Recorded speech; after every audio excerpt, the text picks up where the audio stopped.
إحسان إلى يوم الدين. ثم الأربعة الأئمة والمجتهدين والمقلدين في الدين والفقهاء والمحدثين والفقهاء المفسرين وسادة الصوفية وأولياء الكون أجمعين من الألقاب والأوتاد والنجباء والنقباء والغوث والأبدال رجال الكتاب أهل من مشارق الأدين مغاربها برها وبحرها وخصوصا إلى جميع مشايخنا خصوصا سيد محمد بن عبد الملك والحسين بن عبد الله السكر وحسن محمد بهرون وحسن محمد بهرون ومصطفى محمد بهرون Hebuqahir bin Yahya Sumailaru Walidina Walidikum. Sebutkan nama keluarganya atau orang tuanya yang sudah meninggal dalam hatinya masing-masing.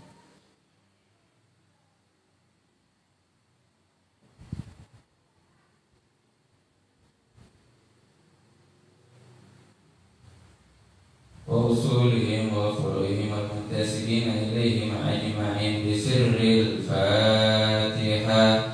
A'udzu billahi minasyaitonir rajim. Bismillahirrahmanirrahim.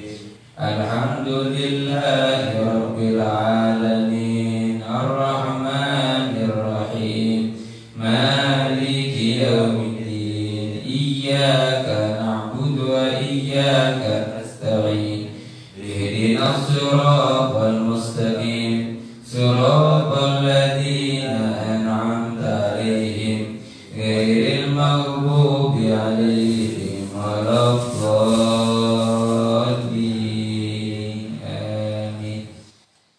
Kita baca qasidah Syailillah ya Ramadan, Syailillah ya Ramadan. Itu yang di tempat ibu-ibu juga sudah ditulis, ada papan tulis baru kecil. Kalau di lagu Indonesia mah refnya itu refnya. Syailillah ya Ramadan, Syailillah ya Ramadan, Syailillah ya Ramadan, bil qabul wal ghufran. Syailillah ya Ramadan, Syailillah ya Ramadan, Syailillah ya Ramadan, bil qabul wal ghufran.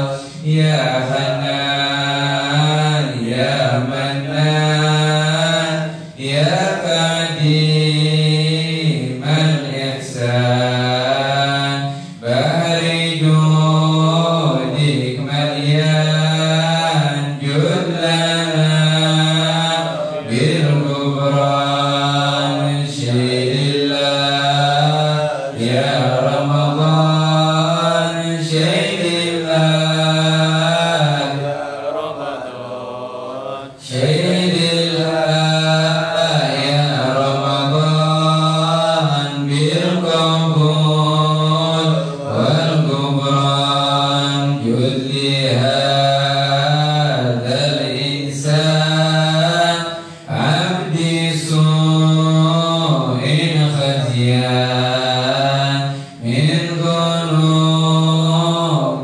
wahlan khairin naqdban. Syailillah ya Ramadan, Syailillah ya Ramadan, Syailillah ya Ramadan, bil qabul wal ghufran. Rabbana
wassalatu wassalamu ala Rasulillah Sayyidina Muhammad ibn Abdillah wa ala alihi wa sahbihi wa man walah. Wa la hawla wa la quwata illa billah. Subhanaka la ilma lana illa ma 'allamtana innaka antal alimul hakim. Rabbi shrah li sadri wa yassir li amri wahlul 'uqdatam min lisani yafqahu qawli wahdi qalbi wa qulubahum wasaddid lisani. Allahumma ya man biyadihi maqalidul umuri kulliha wa ilayhi yurja'ul amru kulluhu ya fattah ya alim iftah alaina fathan qariba. Amma ba'd. Seluruh hadirin hadirat yang saya hormati, saya muliakan, alhamdulillah, pada sore hari ini kita bersama-sama kumpul. Walaupun sudah kita ketahui dari rutinan penutup sementara sebelum Ramadan kemarin bahwa yang hadir tidak bakalan seperti biasanya. Karena yang hadir biasanya di sini ini penuh laki-laki ini. Banyak bahaji-bahaji, banyak ustaz yang mana di daerahnya masing-masing mereka menjadi imam. Oleh karenanya kemarin waktu sebelum Ramadan, Jumat terakhir sebelum Ramadan, kita tutup kajian fikih. Terusannya kita tutup dulu, berhenti dulu sementara. Agar apa? Agar yang tidak bisa hadir tidak ketinggalan. Karena sayang nih kalau ketinggalan nanti tahu-tahu Syawal udah ketinggalan jauh. Sedangkan kita memahami, memaklumi dan sudah mempertimbangkan kenapa kajian fikih kita liburkan, karena banyak yang hadir, mereka menjadi imam di daerahnya masing-masing. Apalagi banyak yang dari jauh, dari Ganeas, dari Genteng Pacing, dari Cipamempek yang hadir, sehingga gak bakalan mikir nanti untuk jadi imam di tempat tarawih masing-masing. Dan kalau mereka meninggalkan menjadi imam sedangkan gak ada imam yang lain, maka dosa nantinya, ya kan? Makanya kita sekarang kajiannya beda. Kita ngebahas tentang puasa, kita ngebahas tentang bulan Ramadan aja, khusus edisi Ramadan ini. Edisi Ramadan kita ngajinya ngaji enjoy, gak baca seperti biasanya, gak baca roti hadar, gak baca yang lain-lainnya, kita ngaji biasa aja. Nah, alhamdulillah pada sore hari ini kita berkumpul. Kita isi waktu ngabuburit, mungkin sudah ngabuburit dengan ngaji seperti ini. Ini luar biasa. Karena kata para ulama, salah satu waktu yang para ulama benar-benar menjadikan waktu tersebut untuk ibadah, untuk zikir, untuk sholawatan, yaitu waktu setelah subuh sampai terbit matahari, dan salah satunya lagi yaitu waktu setelah asar. Begitu juga waktu setelah maghrib sampai waktu isya. Apalagi di hari Jumat. Ba'da asar, sore hari setelah asar di hari Jumat, ini adalah waktu yang istimewa, yang gampang sekali doa-doa kita diijabah sama Allah Subhanahu wa taala. Sampai-sampai Siti Fatimah radhiyallahu taala anha, putrinya Rasulullah sallallahu alaihi wasallam, setiap hari Jumat setelah asar beliau khususkan waktunya hanya untuk ibadah, untuk zikir. Karena mengetahui betapa istimewanya waktu setelah asar pada hari Jumat. Waktu setelah asar di hari-hari yang lain istimewa, apalagi di hari Jumat. Makanya setelah asar di hari Jumat sering kita sebut dengan waktu Fatimiyah, waktunya Siti Fatimah. Kita di pondok kalau udah hari Jumat, yang biasanya kita bisa pulang lagi ke kamar, kalau hari Jumat nggak bisa pulang lagi. Kita khusus baca sholawat, baca zikir di hari Jumat.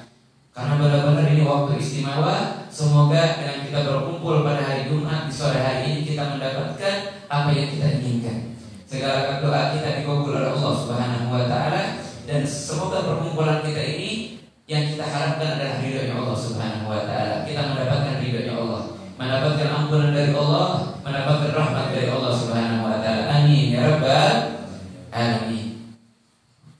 Hadirin hadirat, berkumpulnya kita ini tidak lain tidak bukan karena mengharap ridhonya Allah Subhanahu wa taala. Gak ada niatan yang lain, gak ada. Niatan kita karena mengharap ridhonya Allah Subhanahu wa taala.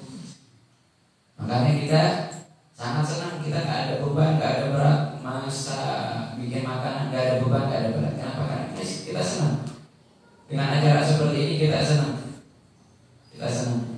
Dan alhamdulillah kita bisa berkumpul. Semoga benar-benar ini dicatat sebagai amalan kebaikan buat kita. Dan semoga rutinan ini saya harapkan pahalanya jikalau benar-benar diterima sama Allah Subhanahu wa taala, semoga pahala tersebut juga mengalir kepada kedua orang tua saya, yaitu ibunda saya Umi Syarifah Maryam binti Habib Husain bin Yahya. Begitu juga bagi abi saya, abah saya almarhum Al Habib Hasan bin Abbas bin Faqih, dan pahalanya juga mengalir bagi para guru-guru saya. Para guru-guru saya khususnya Habib Zain Baharun, Habib Sekar Baharun, dan semua putra-putri Abuya Al-Habib Hasan bin Ahmad Baharun. Dan pahalanya juga mengalir bagi orang tua yang membangun tempat ini, orang tua daripada Bapak Haji Asep dan beserta istrinya. Amin ya rabbal alamin. Hadirin hadirat, Ramadan ini adalah bulan yang istimewa, sudah dijelaskan. Sebelum-sebelumnya sudah dijelaskan betapa istimewanya bulan Ramadan. Jadi nggak perlu lagi kita jelaskan tentang bulan Ramadannya. Kita jelaskan di sini Allah Subhanahu wa taala berfirman, "Ya ayyuhalladzina amanu kutiba 'alaikumusiyam kama kutiba 'alal ladzina min qablikum la'allakum tattaqun." Wahai orang-orang yang beriman, kutiba 'alaikum, diwajibkan bagi kalian asyam. Ibunya di sebelah sini, Bu, di dalam kita baca. Diwajibkan bagi kalian puasa sebagaimana diwajibkan kepada orang-orang yang sebelum kalian, agar kalian menjadi orang-orang yang bertakwa kepada Allah Subhanahu wa taala. Pada bulan Ramadan diwajibkan, ditetapkan kepada kita puasa Ramadan. Yang mana puasa ini juga telah diwajibkan oleh Allah Subhanahu wa taala kepada umat-umat sebelumnya. Tapi pembeda antara puasa kita dengan umat-umat yang sebelumnya ingat, ada pada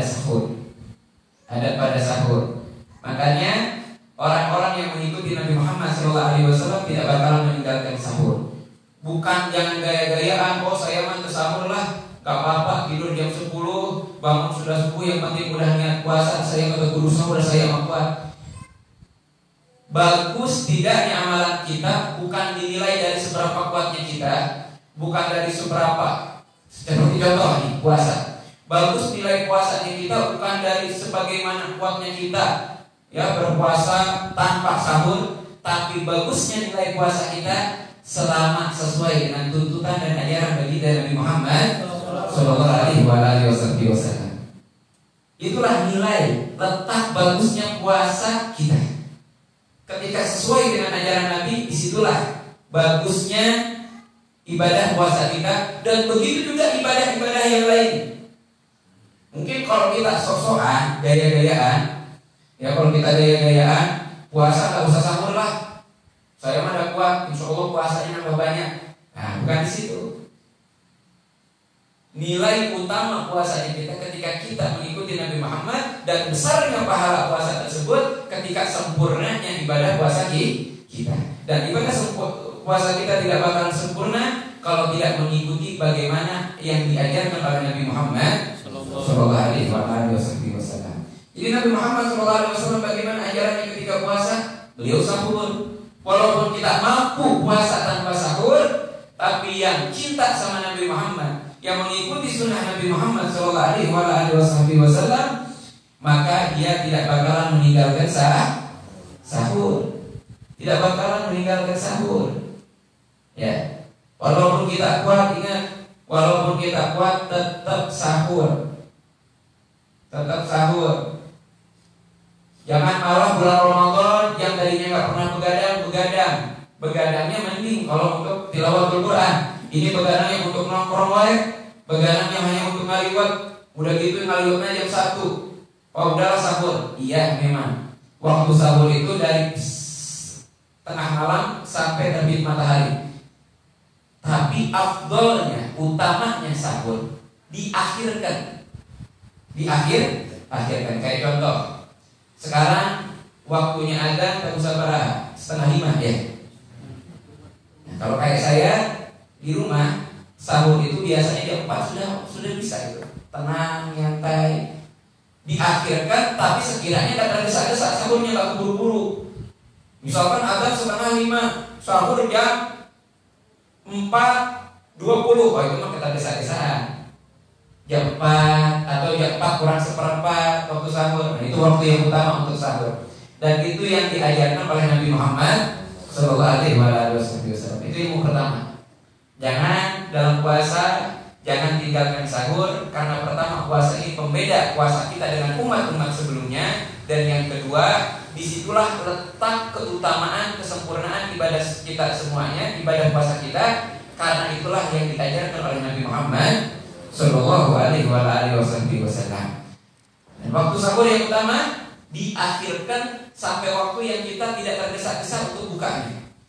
Harus ya, diakhirkan sampai akhir batas waktu sahur. Batas waktu sahur terakhir itu sebenarnya bukan imsak. Imsak itu artinya apa? Menahan makan dan minum. Diadapkan di Indonesia imsak itu adanya cuma di Indonesia, negara lain nggak ada imsak. Kenapa diadakan imsak? Biar kita nggak kebablas. Takutnya pas adzan tahu-tahu kita masih makan. Diadakanlah imsak agar kita bisa menahan diri dan nggak kebablasan nanti. Dan banyak orang berpahaman kayak gini.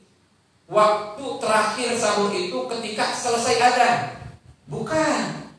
Waktu terakhir sahur itu ketika adzan pertama kali atau ketika masuk waktu subuh. Dan diketahui masuknya waktu subuh dengan adanya adzan subuh. Dari mulai Allahu Akbar, dari situ sudah selesai waktu subuh. Waktu sahur sudah selesai. Banyak orang paham, adzan juga belum selesai. Terus sahur renang. Adzan yang pertama udah selesai nih, tahu-tahu di masjid lain ada yang adzan lagi. Oh tenang, masih belum selesai adzan yang lain. Ya terus dulu itu mah gak selesai sahurnya, enggak. Selesainya waktu sahur ketika masuknya waktu subuh. Imsak untuk ikhtiyaton, untuk berhati-hati. Jangan sampai kebablas. Makanya baru juga mau dimulai puasa sudah batal puasanya. Makanya di Indonesia diadakan imsak. Kenapa? Karena kebanyakan orang Indonesia mah kebiasaan sok ngaret. Ya kan? Karet-karet kan. Nah, diadakanlah waktu imsak biar enggak nanti kebablas sampai setelah waktu sampai datangnya waktu subuh dengan ditandakan dengan adanya adzan. Gitu. Jadi kalau puasa sampai saat ini kalau sahur mau bangunnya jam 3:30, mau bangunnya jam 3, tetap biasanya sahurnya jam 4. Itu udah nyantai udah. Sahur apa sahur? Gak perlu makan banyak. Makan secukupnya, minum selesai. Kita makan berapa menit? Orang masak setengah jam, makan 5 menit juga selesai. Yang lamanya itu ibu-ibu tuh harus cepat-cepat bangunnya jam 3 kalau misalkan belum masak, ya kan? Yang laki-laki mah enak jam 4 tinggal makan, minum selesai, udah selesai sahur. Yang jomblo bantu ibunya. Yang jomblo mah, ya kan? Iya. Nah, dan pada bulan Ramadan ini, salah satu hikmah, ada beberapa hikmah kenapa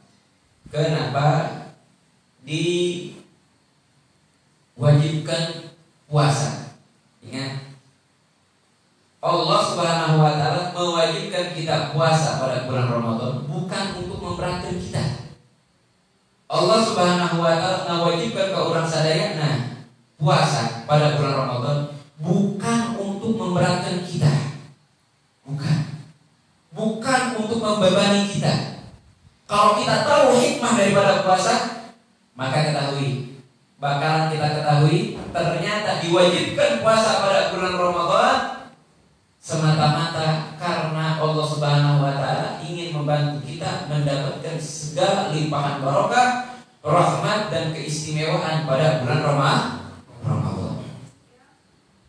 Jadi bulan Ramadan ini sebelumnya sudah kita jelaskan, bulan Ramadan ini bulan yang istimewa, berlimpah dengan rahmat, dengan anugerah dari Allah Subhanahu wa taala.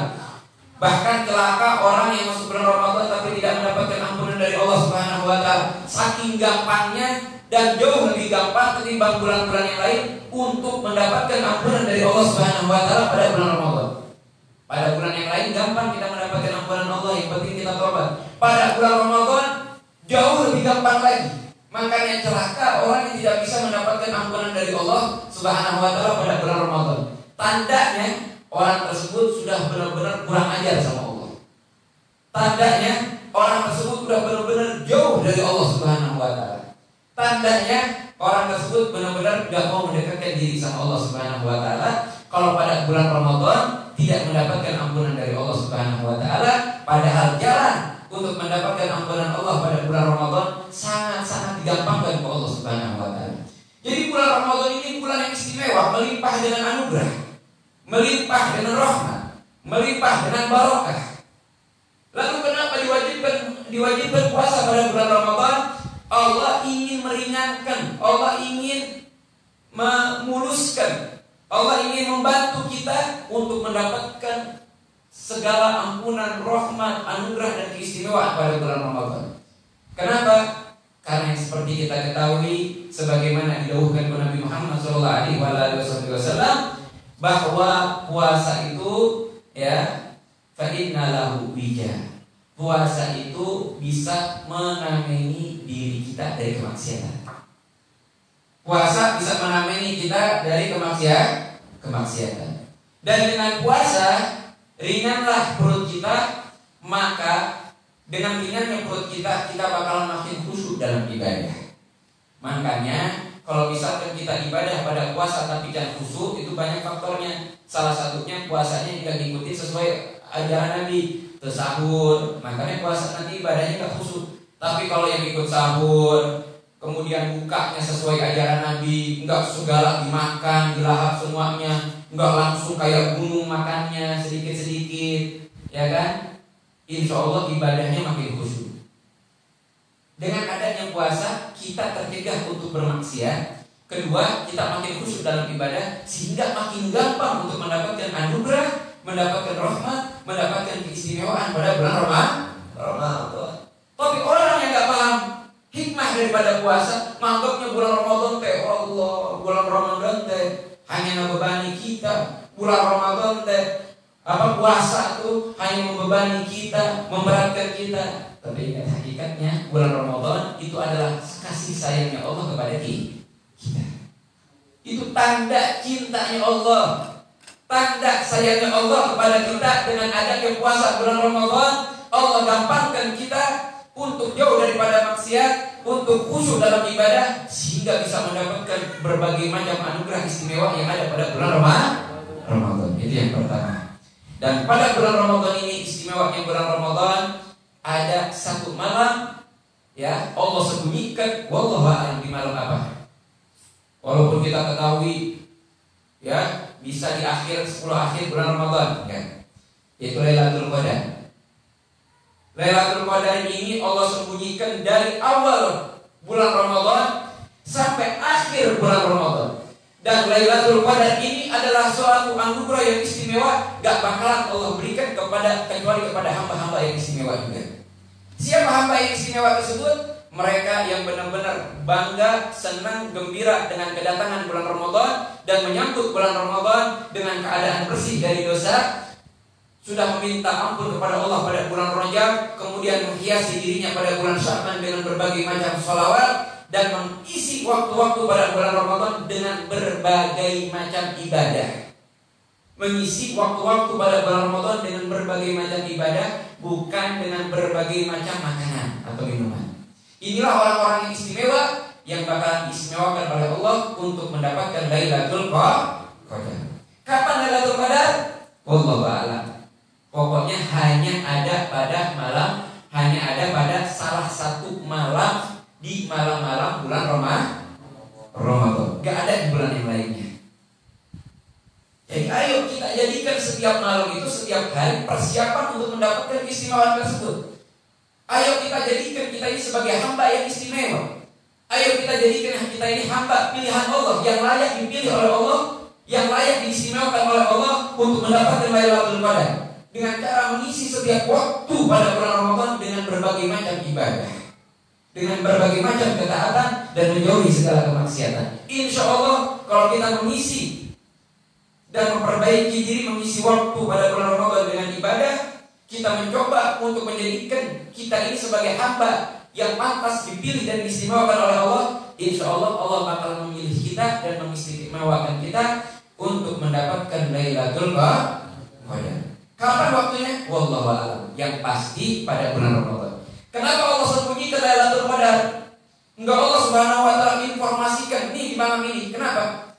Agar setiap dari kita benar-benar memaksimalkan waktu yang ada pada bulan Ramadan. Agar semua dari hamba-hamba Allah Subhanahu wa taala umat Nabi Muhammad benar-benar memanfaatkan waktu yang ada pada bulan Ramadan dengan ibadah dan ketaatan kepada Allah Subhanahu wa taala. Kalau Allah Subhanahu wa taala melalui Nabi Muhammad menginformasikan Lailatul Qadar pada malam ini, akhirnya pada malam-malam sebelumnya gak ada ibadah, malas-malasan. Iya, kalau para wali-wali Allah, orang-orang soleh, walaupun sudah diinformasikan nih malam ini nih Lailatul Qadar, dari sebelum-sebelumnya juga udah ibadah. Kalau orang kayak kita memang udah asli nanti dulu coba, ya kan? Oh tenang, Lailatul Qadar mangke tanggal 27 Ramadan. Tenang wae, masih lila. Oke, kalau udah 27 Ramadan baru kita benar-benar ibadah, hatamkan Al-Quran bisa 2 kali, hatamkan sampai misalkan kayak gitu. Akhirnya umuran nyampe ke 27 Ramadan. Gak ada yang tahu kan dari kita. Gitu. Disembunyikan oleh Allah agar kita hikmah.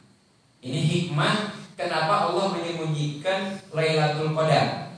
Enggak Allah informasikan detailnya kapan Lailatul Qadar. Tepatnya Lailatul Qadar kapan? Hikmahnya apa?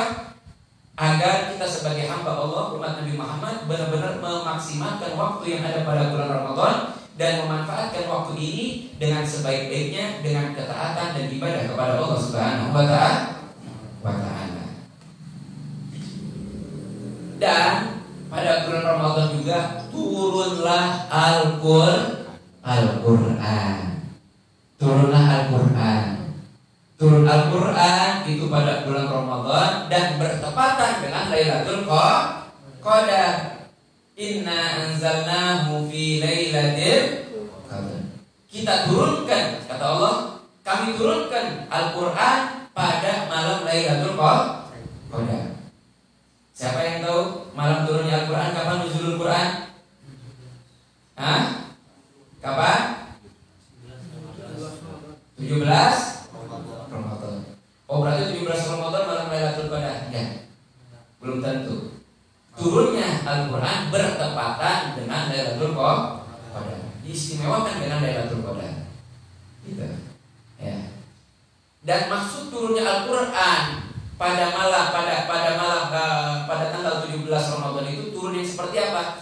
Turun dari Lauh Mahfuz ke langit.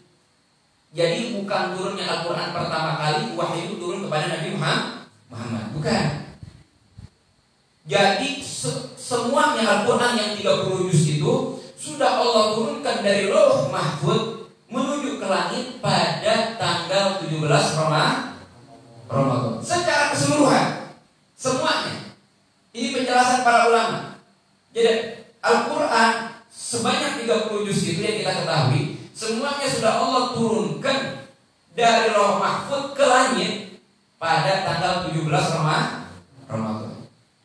Dan Allah sampaikan wahyu Al-Quran tersebut kepada Nabi Muhammad itu selama 23 tahun bertahap. Turunnya kepada Nabi Muhammad bertahap. Tapi dari Lauh Mahfuz ke langit turunnya sekaligus semuanya 30 juz. Dan itu turun pada tanggal 17 Ramadan. Tapi sampai kepada Nabi Muhammad secara keseluruhan 30 juz itu selama 23 tahun. Turunnya bertahap. Kenapa 23 tahun? Karena Nabi Muhammad diputus umurnya 40 tahun, ya, dan Nabi Muhammad meninggal 63 tahun. Awal turun wahyu kepada Nabi Muhammad dari mulai Nabi Muhammad diangkat menjadi nabi sampai detik-detik Nabi Muhammad dipanggil oleh Allah Subhanahu wa taala. Jadi para ulama membagi dua turunnya Al-Qur'an itu, ada yang pertama turun secara sekaligus, yaitu turunnya dalam satu waktu, yaitu pada tanggal 17 Ramadan Allah turunkan dari Lauh Mahfuz secara keseluruhan menuju ke langit. Itu turun yang pertama. Kemudian turunnya Al-Quran ditadrij dengan bertahap dari langit menuju Nabi Muhammad SAW. Dan itu turunnya selama 23 tahun. Terus wahyu itu nyampe kepada Nabi Muhammad SAW melalui perantara malaikat Jibril alaihi salam. Dipahami itu ya. Nuzulul Quran 17 Ramadan adalah turunnya Al-Quran secara sekaligus dari Lauh Mahfuz menuju langit bumi, menuju langit, bukan kepada Nabi Muhammad. Jadi pahami itu. Kita sering mendengar Nuzulul Quran.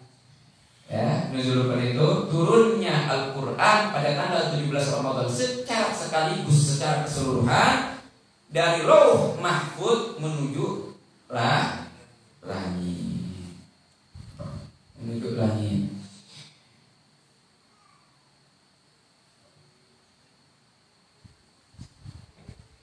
Dan pada bulan Ramadan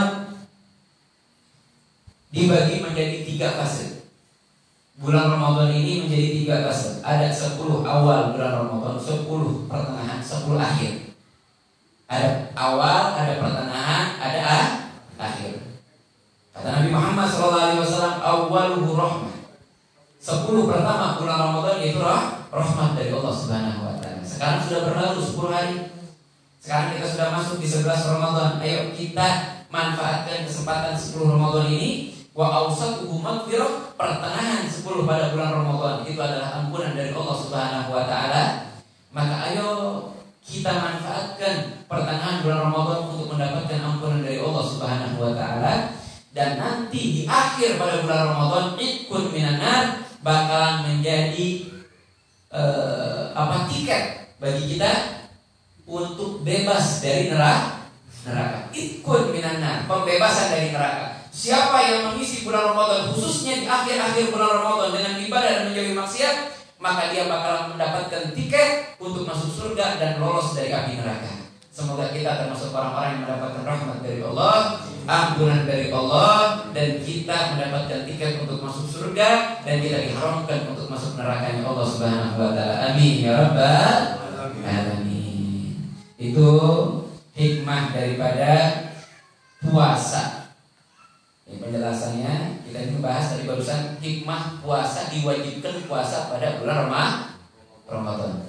Dan kemudian yang kedua, hikmah daripada apa tadi itu? Disembunyikannya Lailatul Qadar. Syarifah Askil Isra Syarifah Kulluha. Apa? Ini hidupin lampu-lampunya sama yang di sini dicolokkan ada di ini, dihidupin juga ya. Ya ada di sini. Hidupin. Ya. Ada colokan di situ, yang ini yang di luar yang sebelah sini. Syarifah yang di dalam, Syarifah hidupin. Yang dari dalam untuk yang di luar Pak. Udah. Ya. Dan insya Allah pada pertemuan selanjutnya kita ngabuburit bareng lagi, kita buka bersama lagi, kita membahas tentang adab-adab berpuasa. Ini yang penting. Adab-adab berpuasa. Ini yang penting. Ya, ini yang penting. Sekarang boleh membuka, kita isi dengan doa bersama-sama. Kita isi dengan doa bersama-sama. Syarifah Asil Syarat Syarifah. Kita dengan isi dengan doa bersama-sama. Dan ini rutinan ini hanya khusus pada bulan Ramadan. Pada sore hari ini hanya edisi bulan Ramadan. Ya. Selain bulan Ramadan kita rutinannya setelah Isya jam 8 ya. Sebagaimana kita informasikan, kenapa dipindah ke sore hari dan kenapa kita juga ini nggak sebanyak seperti biasanya, karena yang hadir biar banyak dari orang-orang yang menjadi imam di daerahnya masing-masing, dan ibu-ibunya juga banyak yang sibuk dengan kegiatan di rumahnya masing-masing. Ya, kita bareng-bareng baca doa. Ya Tawwab tub alaina, ya Tawwab tub alaina, warhamna wanzur ilaina, warhamna wanzur ilaina, ya Tawwab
وارحمنا إلينا وارحمنا وانظر إلينا حاجة في النفس يا رب فاقضيها يا خير قاضي وأري سري وقلبي باللظى والشوادي في سرور وحقور وإذا ما كنت راضي فالهنا والبسط حالي وشعاري وانتظاري يتواب ذم علينا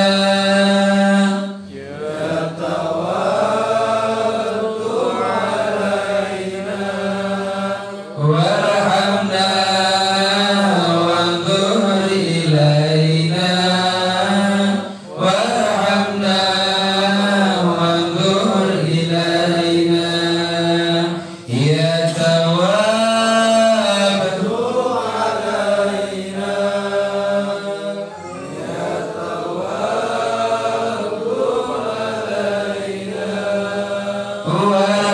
وارحمنا وانظر إلينا وارحمنا وانظر إلينا يتواب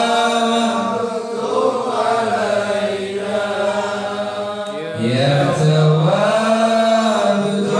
علينا وارحمنا وانظر إلينا وارحمنا وانظر إلينا بالقبول الفاتحة.